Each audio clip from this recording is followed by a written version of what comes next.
Adding components, part 2.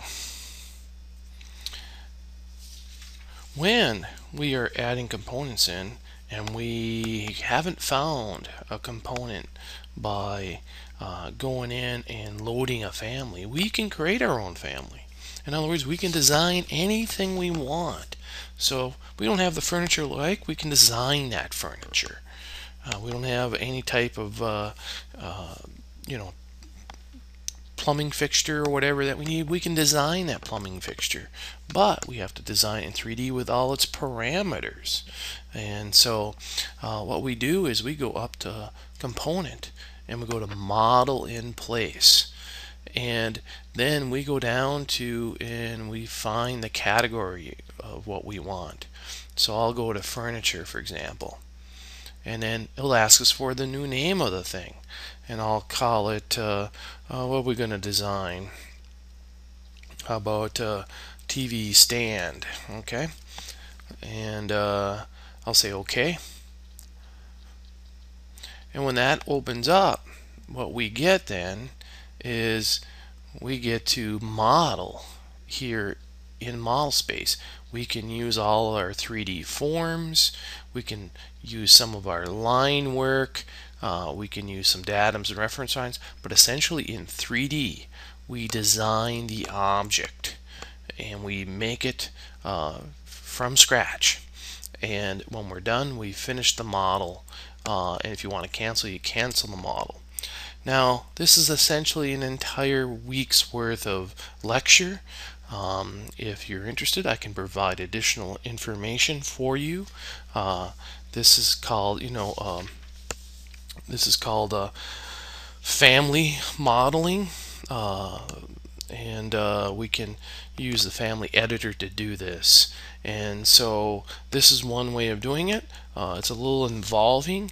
It probably can take upwards to design a TV stand or a bookshelf, 2, 3, 4 hours to design one, because there's in a bookshelf, what materials are there, how many shelves are there, what's the distance between the shelves, how tall is it, how wide is it, how deep it is. All those are programmable in different values with its parameters. So I'm going to cancel out of here. Let's go back into our Revit model. Another method we can do is I can go over here into let's say I'm going to throw a sink in here, and I'm going to place a component in, and I don't have a sink in, so I'm going to go and load a family, and I'm going to go over to my plumbing fixtures,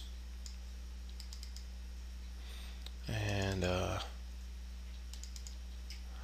let's go with sinks, and we're going to go with a sink kitchen double. Alright, I'll say open it up.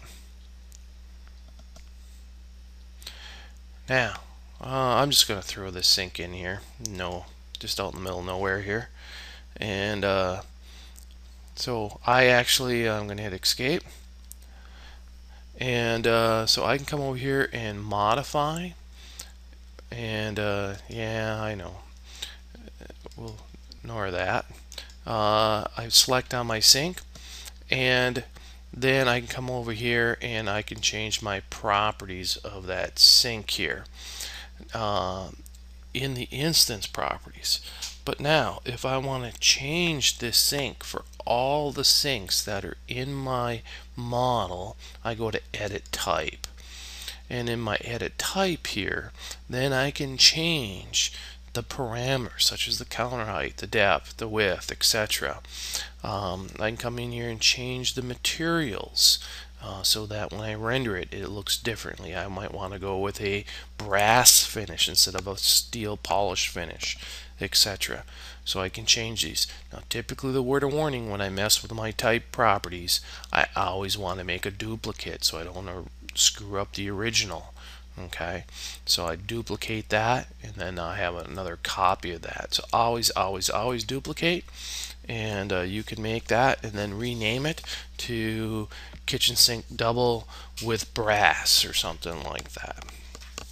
Alright, so we have a variety of ways we can modify our components by editing our property type.